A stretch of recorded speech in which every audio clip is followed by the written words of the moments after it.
Good morning, everybody. We're just waiting until 10 o'clock before we get started. We want to give everybody the opportunity to log on and join with us today. Happy you're here.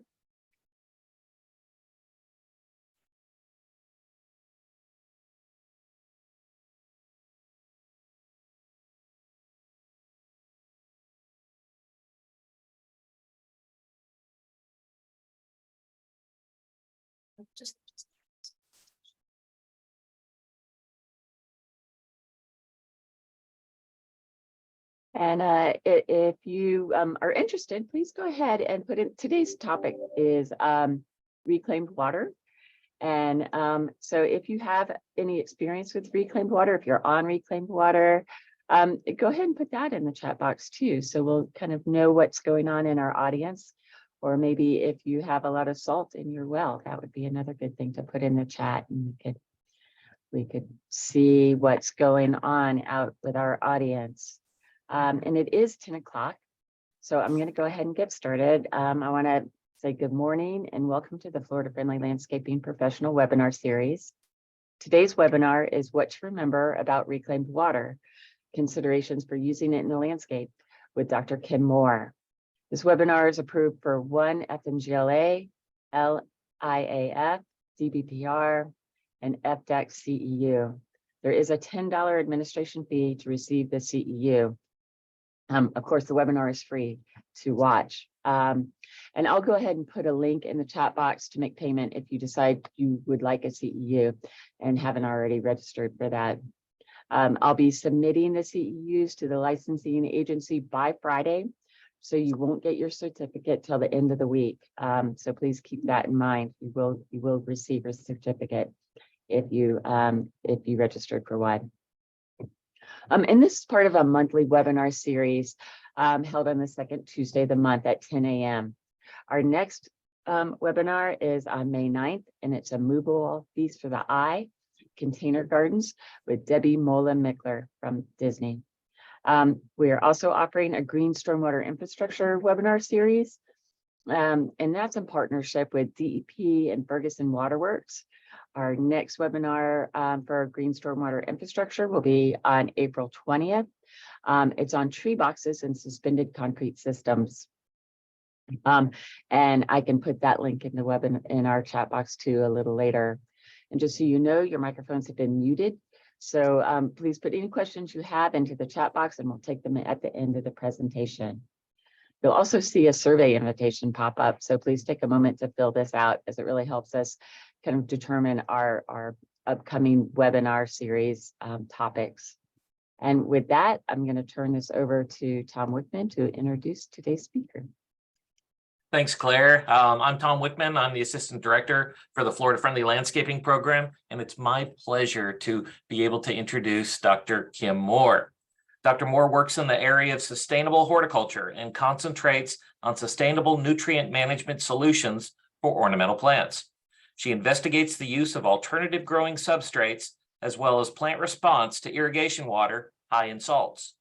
She collaborates with researchers and industry leaders to evaluate bedding plants and rose cultivar performance. She currently teaches elementary organic and biological chemistry and nutritional management of nursery crops, in addition to advanced nutritional management. She's the director of the Environmental Horticulture Management Undergraduate Certificate and chairs the Environmental Horticulture Department Academic Programs Committee. Claire and I understand the importance of being able to use reclaimed water in our landscapes, and we felt strongly that you needed more information on this topic.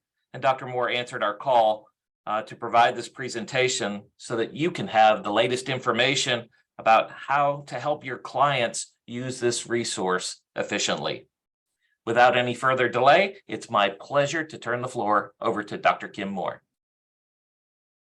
All right. Well, good morning, everyone, and thank you. I'm happy to be here, and I'm hoping I'm going to figure out how to make I have two screens, so I'm going to make sure you can see my slide. I know that, so we're going to go ahead and get right into our topic: what to remember about reclaimed water.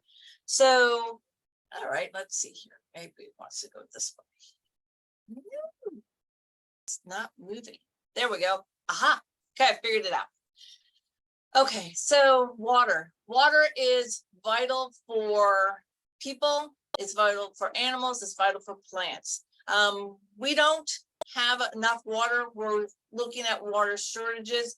And you know, people who take care of landscapes, take care of plants, take care of our environment, often we are criticized for putting water on our yards, for putting water in the landscape, for watering our vegetables, for, you know, giving water to plants when people and animals are going, hey, we need the water too. So there has to be a happy medium. And I love the FFL principles. So, and I try to always remember these principles. So really what we're going to be talking about a lot today with wastewater is how to water efficiently.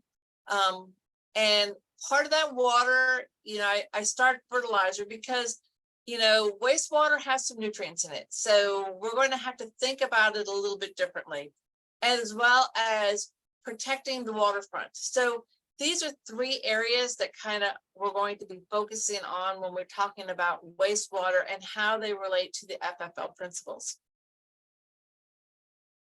So I mentioned that as landscapers and people who maintain yards and plants, often we are criticized for watering areas when they're going, well, we have a water shortage. Why are you watering the lawn? Why are you watering things like impatiens? Why are you watering vegetables? Well, I would challenge you to go back to the people who are saying that these plants are water hogs. Well, I've never seen a plant walk over to a sprinkler and turn it on. So the plants are not turning on the sprinklers. They're not turning on. So the turf is not going out there and turning the water on to water itself. The impatiens are not turning it on.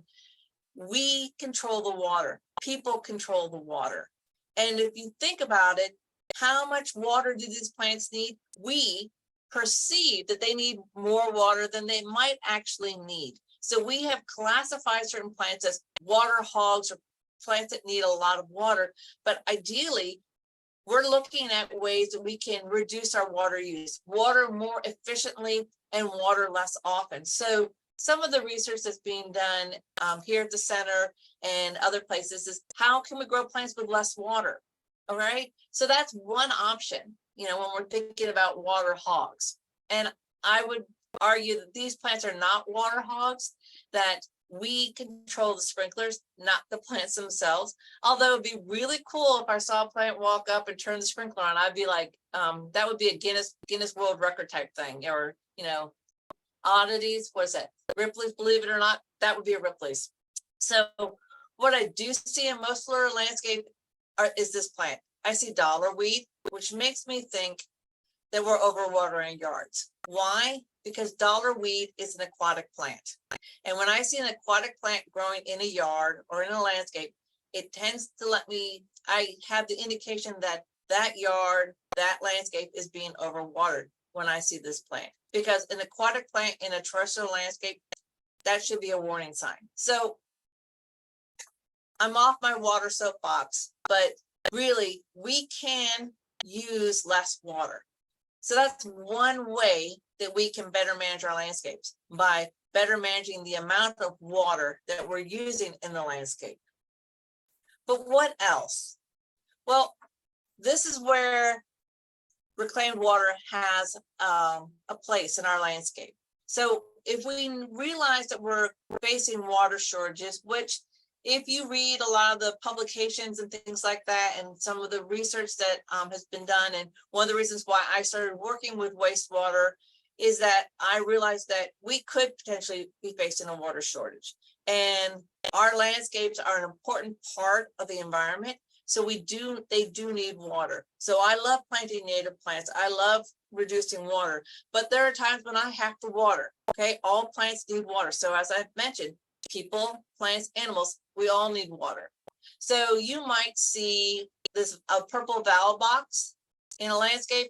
This is actually City of Sunrise has switched over here in South Florida. These are actually heads that have been marked with purple, so you understand that these are reclaimed water. So whenever you see a purple pipe a purple valve box or a purple irrigation head, that is your indication that that is wastewater.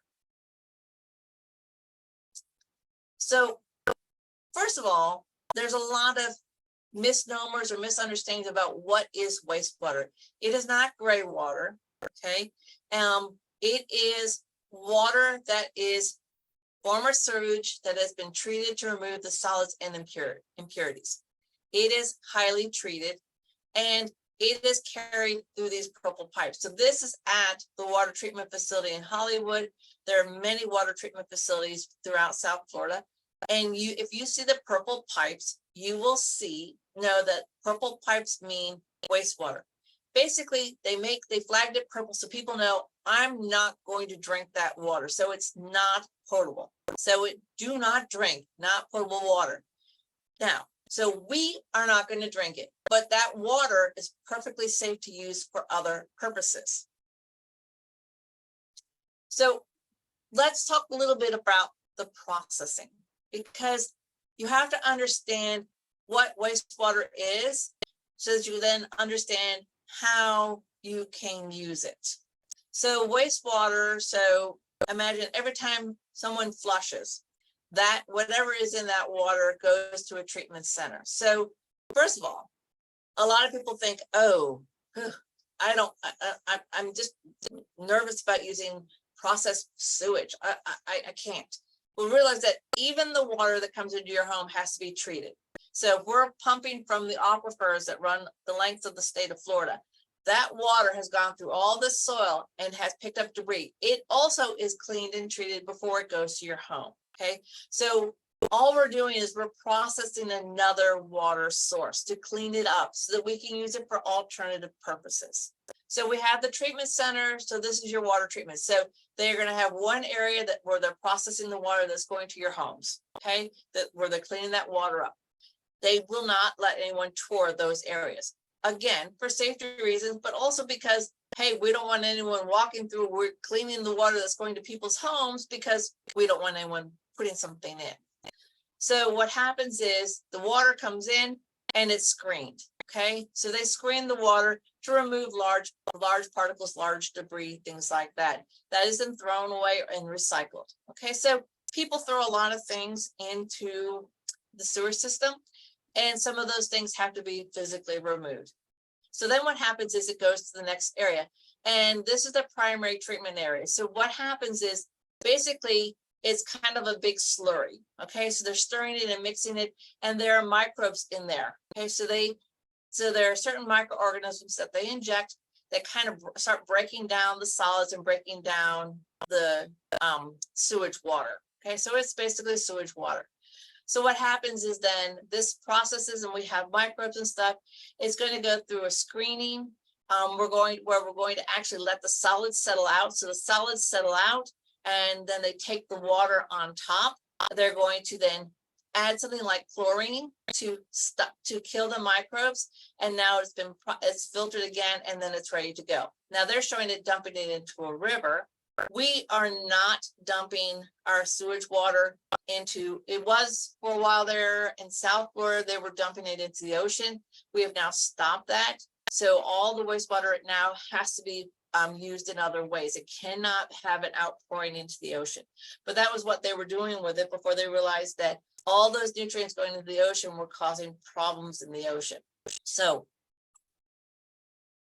it comes into the center, it's filtered, it's processed. We have microbes breaking it down. The solids settle out. We have the water coming to the next tank. We kill off the microbes with some chlorine, and then it's ready to then go out for whatever reuse possible that we're going to use it. So we are reusing a sewage water.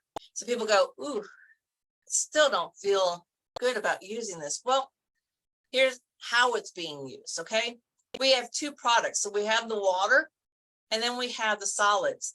So we're trying to find ways to use both. So when I started my career working with the biosolids, the solids that came out of it. So this is a treatment, this is actually a composting facility, but the biosolids came from a water treatment facility. We can compost that with yard waste here, and we end up with a really good, so we chop up the yard waste, we mix it with the biosolids, we have a really good compost product that will grow plants.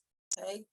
We also have the water. So now I started my career with the solids. I'm at the later parts of my career, I'm now working with the water. So those two products are a waste product that can be used in the landscape to grow plants. So this biosolids product, they were this product was being marketed from Palm Beach. They were trying it on landscapes and golf courses as an alternative fill, nutrient rich with yard waste and biosolids. Now, what are we going to do with the water? Well, we can also use the water in the landscape. But again, you have to understand what's in these two products in order to use them better in the landscape. So if you're not sure about how much, and these are old statistics, haven't looked up recent statistics, but back in 2011, we were having a lot more, we were making more wastewater than we could use. Okay. So they were talking, so the statistics from 2011 said that there were 487 domestic wastewater treatment facilities in the state of Florida, generating over 1,600 million gallons per day of reuse, and we're only using about 722 million gallons a day. Where was all this water going? Well, a lot of them were going to homes, golf courses, parks, and schools. So really, we're talking about residential landscaping, watering, golf course watering, so watering golf courses, watering parks, and water for, not for schools, for landscaping, or for landscaping, not for drinking. So it would be for landscaping, as well as you're going to find out a lot of them are also used in cooling towers for air conditioning. So I often get asked, is wastewater safe to use? Absolutely. It's not potable, so it's not drinkable water, but it's still safe to use. And I'm going to explain why I believe that is true. But how is it currently being used? So it is actually used in cooling towers quite often. You don't need a high quality water for the water cooled unit, for water cooled air conditioning. So the cooling towers for a lot of air conditioning units, we run the cool, so we super chill that water. So it's chilled water that is actually cooling homes. So the chilled water. So I know in South Florida, a lot of large companies have cooling towers. The YMCA has a cooling tower. So you don't need, why would I want to use our good potable drinking water when I can use something that's not potable, but still going to be cool, have a cooling effect? We're also recharging the aquifer. So we have gotten to the point where so many of the withdrawals are depleting the aquifer. You can re-inject the wastewater down into the deep aquifers. Again, I told you that all the water coming up from the aquifer has to be cleaned before it goes out to your home. So why can't you recharge the aquifer? Think about every time there's a rainfall, the rain percolates through all of the soil, the groundwater, or the coral and all the rocks down to the lower aquifers, down to where we're drawing water to use for our homes. Well, we can dig a deep well and then recharge that aquifer with wastewater. So that where a lot of water is going now, is to recharge the aquifer, especially in South Florida. We're using it to irrigate yards, agriculture, golf courses, parks, and other green spaces. And we're using it in plant production. So this is kind of where I come in. I'm trying to figure out how can I use this to grow some of the ornamentals, so trees, shrubs, as well as bedding plants, foliage plants. Can we use wastewater? And absolutely, that is the answer I'm getting. We can use wastewater. Benefits of wastewater. So even though you may not believe it, it doesn't smell. There's no smell to this water. There's no, it's not, it doesn't have a different color. It looks just like any other water. Now, if I let it sit for a little while, the microbes can get in, and if I have a big barrel of it in my greenhouse and with a lid, yeah, the microbes are going to get in there and they're going to go, hey, it's warm, there's nutrients, let's proliferate. So But otherwise it doesn't smell, it doesn't stain. So unlike our well water that has a lot of iron in it, that leaves a lot of rust stains, there's no stains from using wastewater. It is exempt from water restrictions. So in South Florida, we're still on twice-a-week water restrictions because of our proximity to the Everglades and Lake Okeechobee. So we're still on water restrictions. Although a lot of homeowners do not believe that, don't know about it, but we are still on twice-a-week water restrictions. If you're using wastewater, you are exempt from water restrictions. By using wastewater, we reduce the demand on our potable water sources. So by using wastewater in cooling towers, by using wastewater for landscaping, by using wastewater for plant production and other sources like that, we are reducing our demand on our potable water sources as well as our well water, because realize our potable water and our well water are often coming from the same aquifer, our wells in South Florida are coming from the Biscayne aquifer, but our drinking water is coming from the deeper Floridan aquifer. Depending on where you're at of the state, you might have different aquifers, but again, that pull on the aquifer and that pull up for potable water sources, you know, if we can reduce that, we can help reduce saltwater intrusion as well as reduce the demand. And we're now back to using wastewater. And the one thing that I like, you're going to have reduced fertilization because there are some nutrients in the wastewater. And that's why I mentioned at the beginning that we're going to talk a little bit about water efficiency, but there's a part of wastewater that we have to think about when we're talking about fertilization and nutrient use. And in this picture, all these plants were watered with wastewater. Okay, so what is in wastewater? Well, I mentioned nutrients and reduced fertilization. Okay, well, if I were to measure the electrical conductivity, which is a measure of the salts in a solution, my tap water is actually very low, so doesn't have anything. Now, this wastewater is from the town of Davie. This wastewater is from the town of Hollywood. So this wastewater has an EC that's less than 1. So, and maybe a little over 0.5. So this actually doesn't have a lot of salts in it. The Hollywood wastewater, a little bit over 3. Now, if I was mixing a fertilizer solution to put on my plants in my greenhouse, I would probably measure an EC in my fertilizer solution between 2 and 3. So it's really not any higher than if I have just mixed a fertilizer solution, a liquid fertilizer solution, and was applying it to my plants. You know, I would expect an EC of 2 to 3 in my fertilizer solution, means that I am applying the appropriate amount of nutrients. What about nutrients? So again, you're thinking, well, what is contributing to that electrical conductivity? What is contributing to the salts that are in that water? Well, tap water, so basically no nitrate, no phosphorus, a little bit of potassium. Now this tap water did have some sodium, but very small amount, okay? My Davie wastewater had some nitrate, a little bit of phosphorus, a little bit of potassium, some sodium. We're probably under 150. Okay, so it's not that bad. The Hollywood wastewater had some nitrate, didn't really have any phosphorus, had some potassium, had a lot of sodium. So we're over 350 to 400 parts per million. So really, if I'm looking at these nutrients, all right, so there's nitrate in my nitrate, some phosphate, some potassium in my wastewater, depending on the source. And again, depending on the source of your wastewater, the nutrient levels are going to vary a little bit. And a lot of it has to do with the processing and how is the wastewater processed and what are the standards for purification.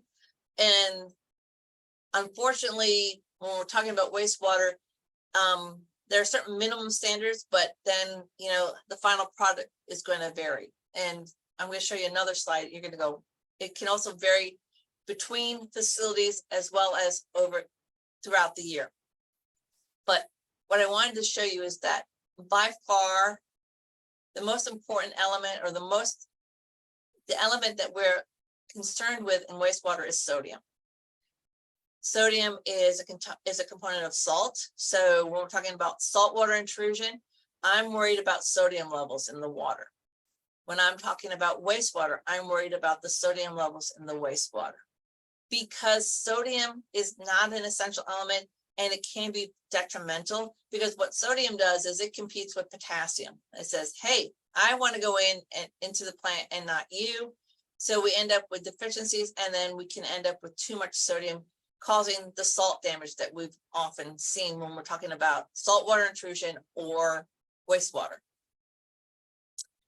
I was once asked, well, what about fertilizers? So I was criticized when I gave this presentation once, going, I can't use wastewater because I'm adding nitrogen and phosphorus, and it's going to create algal blooms, it's going to create microbe blooms. So I wanted to compare you, if I were to mix up a standard fertilizer solution in the greenhouse to water my plants. So this is my tap water. This is the amount of nitrate. This is the amount of nitrate in my wastewater. This is the amount of nitrate in my fertilizer solution. Okay. This is my tap water, no, nothing. This is my wastewater. This is my fertilizer. Okay. Tap water, wastewater, fertilizer, tap water, wastewater, fertilizer.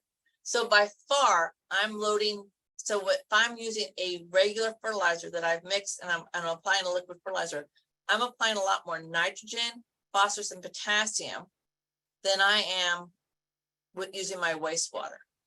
The only thing that's in my wastewater that's higher is the sodium. So I have to be concerned about the sodium.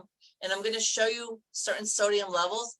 Actually, this sodium level is lower than most when we see saltwater intrusion. This level is lower than when we see saltwater intrusion.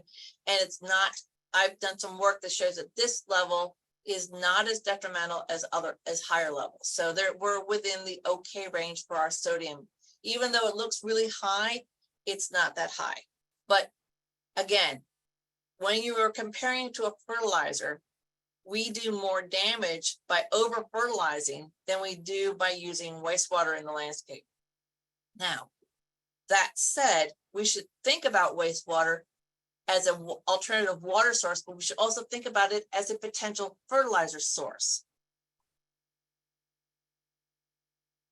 I wanted to show you other sources of water. So if I was looking at the salt level, this is a well water in South Florida. This is a well water with saltwater intrusion. So the EC is getting a little higher.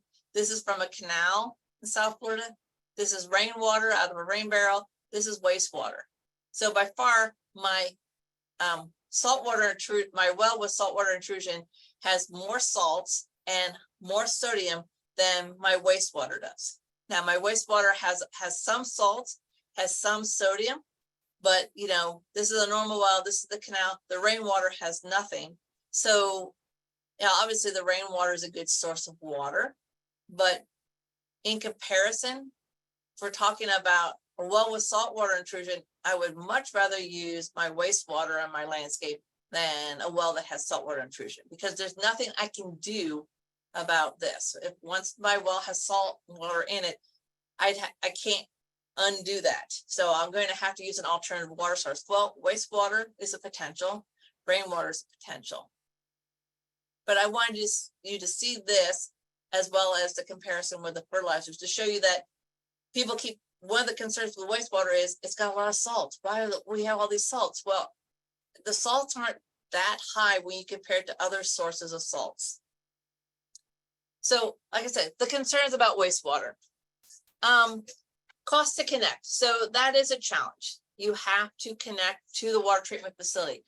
And what I have found, especially in South Florida, and I hope it's better in other places around the state, but in South Florida, they did not put in the infrastructure or the lines to get the wastewater out to the community. So they did not think about what they were going to do with the wastewater. They were bringing it in, treating the water, and dumping it in the ocean. But they never built the infrastructure to get lay the purple pipes to get it out into the community. So that would then, to do that, you would have to rip up the roads and lay the purple pipes, and then people will then have to connect from the main line to their yard. And there's a cost to connecting. So one problem is that we don't have the infrastructure. We don't have enough purple pipes laid in South Florida to meet the demands in South Florida. Hopefully other areas have. Now, the newest water treatment facility that they built in Davie, close to the research center here, they actually did go out and lay lines. So I know that they're now running the lines. They were running along University Drive, and then some of the main east-west thoroughfares, so that they could get the water out to the community. But there was other stuff going on at the time, so they could actually lay the pipes as part of a road development. The volume of water. How much water do we need? So in order to get the pipes out there, you'd also have to have enough water to get out there to deliver to a landscape. And the other concern that most people have is the salts and the nutrients. They're afraid about, well, there's too many salts. Again, hopefully I've shown you that depending on your water source, the salt level in wastewater isn't any higher or lower than a standard fertilizer solution. And the salt or the element of concern is sodium. And most of the sodium levels, I'm going to show you, are lower or in a range that plants can tolerate versus a well that has saltwater intrusion. The other thing about wastewater, and I find this really interesting, is that this is the EC of a wastewater collected throughout the year. So this is June, July, August, September, November, December, and then it goes down. So the salt levels in wastewater tend to be lower in the spring and summer and higher in the winter. Now, two reasons for that I can think of is, one, we have a lot more rain in June, July, August, April. So we're starting to come into the rainy season, April, May, June. So we're going to get a lot of rain through June, July, August. Okay, September, October, this is more of our dry season. So of course, and these settling tanks and processing tanks are outside and they're exposed to the elements. So in the winter, we're getting less rain. So the salts will be a little more concentrated. In the summer, we're getting more rain. So those settling tanks are going to have a lot more rainfall, diluting some of these salts. The other thing I noticed is that October, November, December, this is our tourist season, right? So in South Florida, people start arriving in October, so they stay through November, December, January, February. Now they're starting to leave. So in South Florida, this is tourist season. So we're trying to see that, we're going to have more people. So there's probably a larger, more influx, more things being flushed. So EC will vary, salts will vary throughout the year, but again, not to the point where we're going to be concerned. And it's, if you know this is happening, you can sit there and go, okay, well, the wastewater at this time of year might be a little more, the salts might be a little more concentrated. So the idea is you're going to want to monitor your wastewater and go, okay, let me look at what's coming out. Let me see what the salt level is. So what do I recommend? Well, first of all, know where that wastewater is coming from, that source of wastewater. You can test it. You can get it tested. Adjust your fertilizer. So if you are using wastewater in the landscape, you would want to know what's in it, know the salt level, but you also want to think about, okay, I might be able to use less fertilizer. And I would like to consider that we treat wastewater like we would a fertilizer. So if you are concerned about algal blooms and nutrient loading in bodies of water, I wouldn't let the wastewater get near that body of water. I wouldn't put it into that body of water. I'm going to treat it, and I'm going to use the principles that we've talked about with fertilization management. I'm going to keep it 10 feet from the bodies of water because I don't want that potential runoff into the body of water to create a potential algal bloom, because there are nutrients in that wastewater and it can happen. So we need to think about wastewater.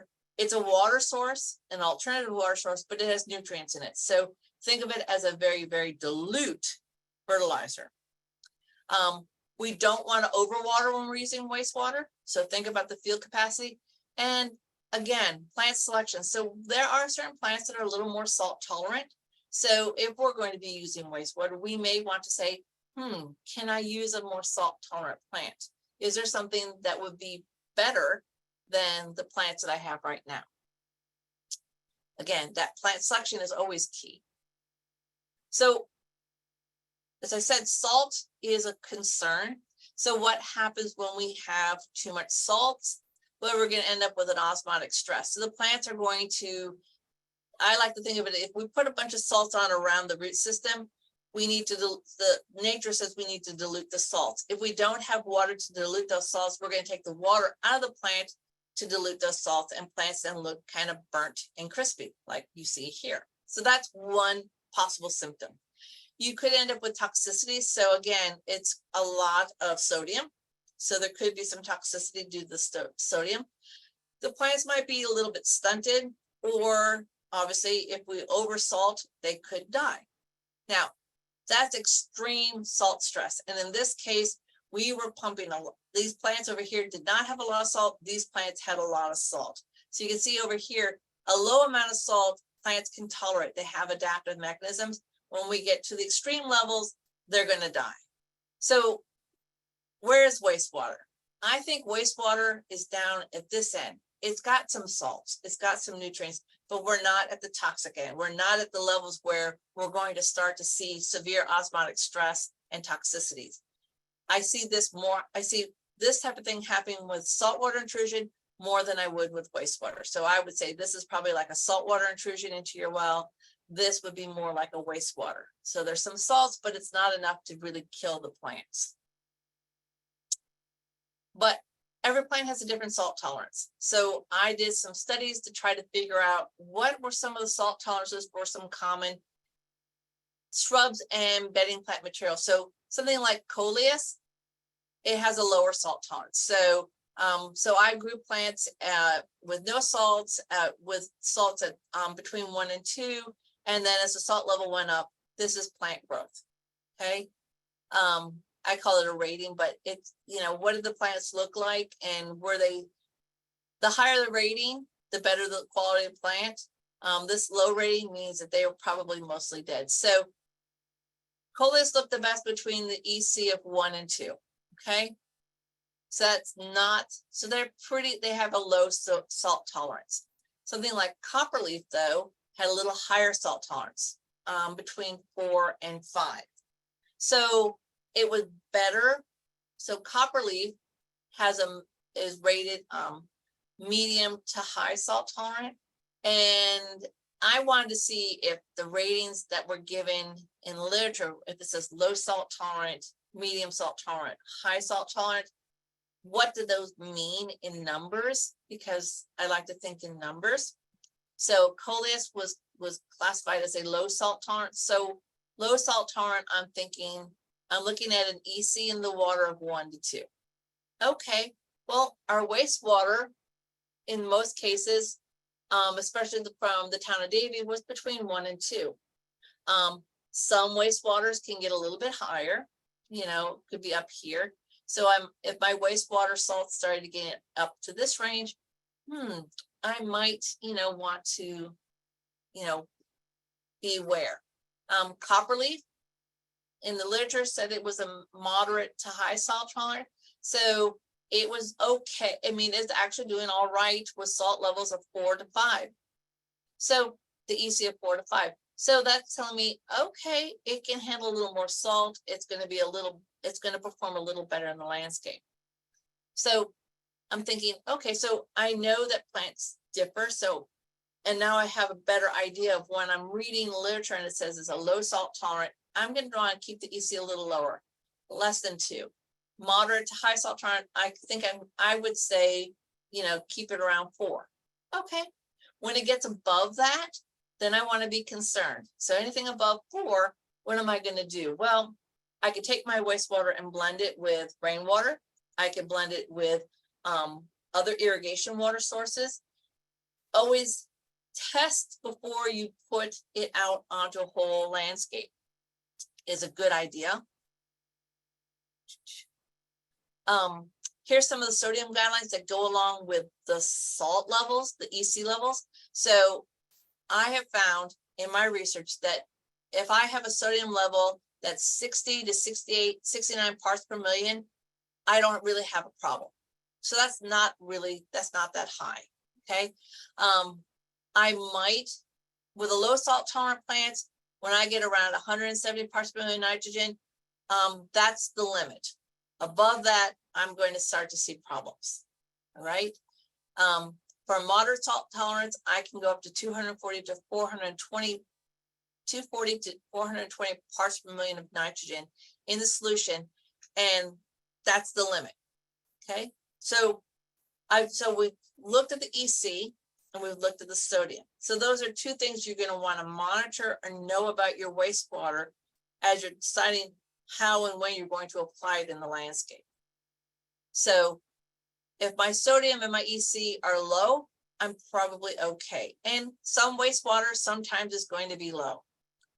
When I'm getting a little higher, okay, well, I might be 120 to 207. I want to start looking at it. If I have a low salt tolerance, the maximum amount of salt, the maximum level I can go to is 170. Above that, I'm going to start killing plants.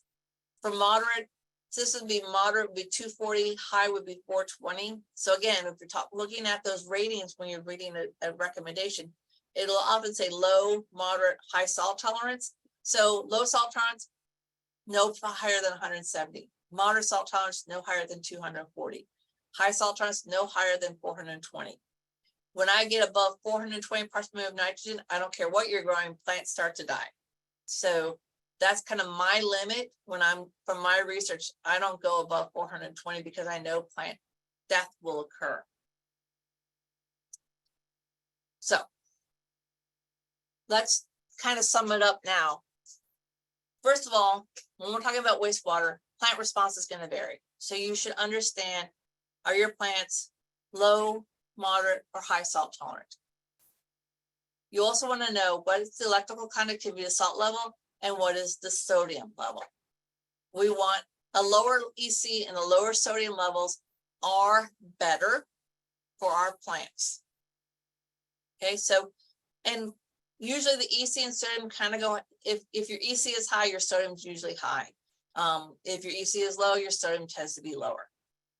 I also would like to caution you to think about wastewater more when it's an alternative water source, but also think about it as a fertilizer.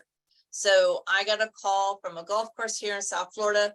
They were getting wastewater, and the wastewater came out, and they applied it to a field and killed all the grass because the salt levels were too high. And he goes, but the last time the salt levels were fine. You can't realize that throughout the year. Now, hopefully they have gotten it down where the EC doesn't vary quite as much throughout the year, but you want to take periodic samples and you want to be in contact with the wastewater treatment facility to understand what's coming out and if there are any changes or anything that's happening.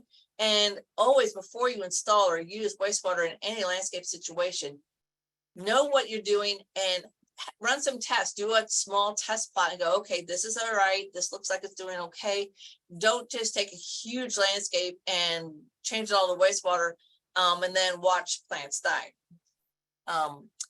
And I wish I could say it was easy, but there's a lot of moving parts, especially when we're talking about landscapes. So plant selection, fertilizing, water management, all of these things come into play when we're talking about managing a landscape. So there's not a one size fits all or one solution for all. It is complicated.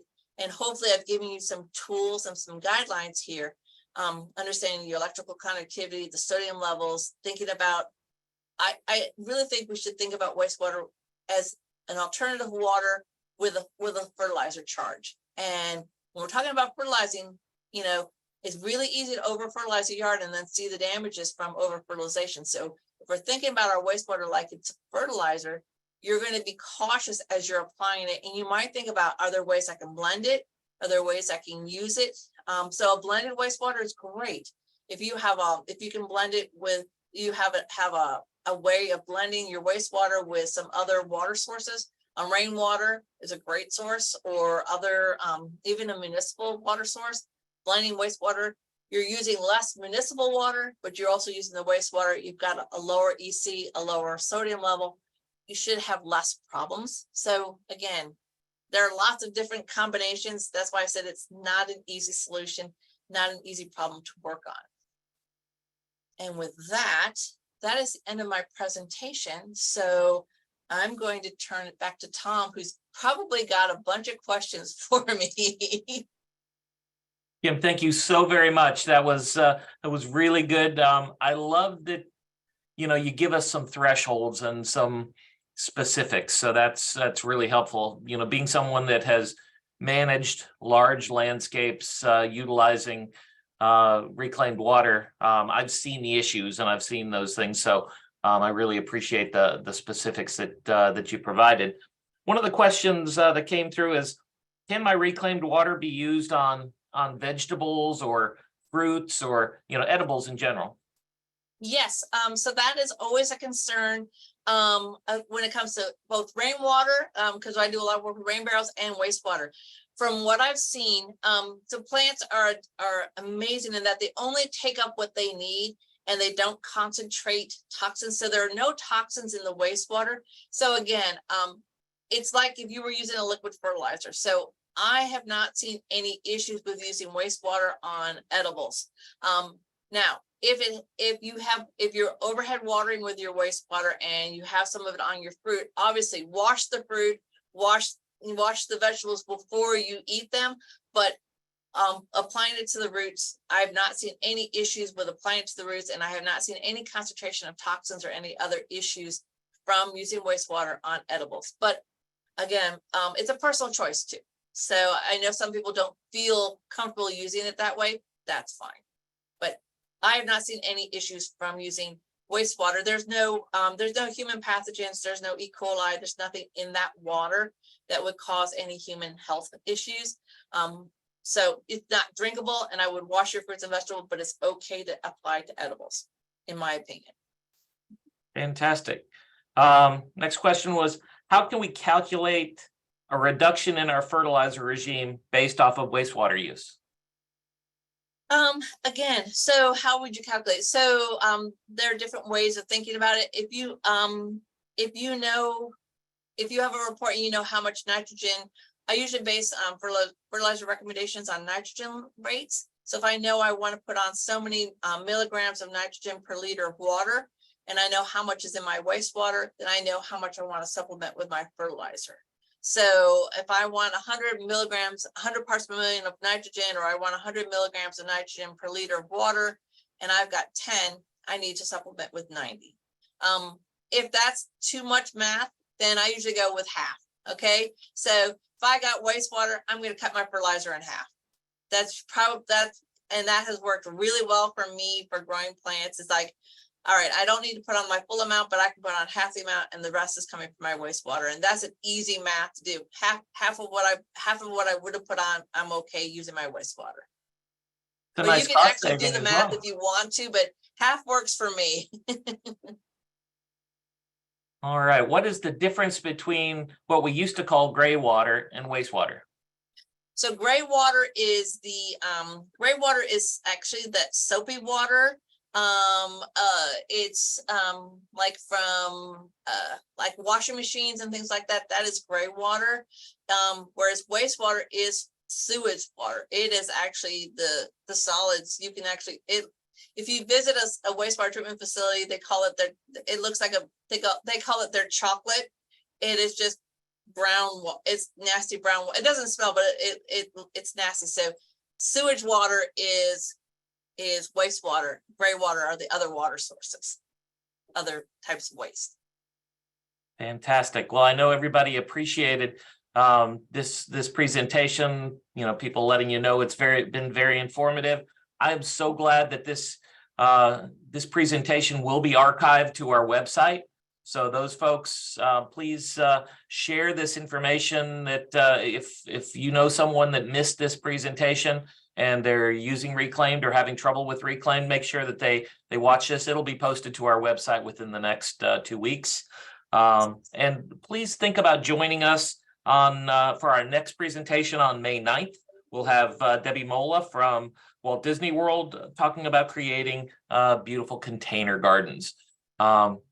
Kim, thank you so very much for being part of this. Everybody, be sure and take your evaluation that pops up. That helps us provide the best education possible.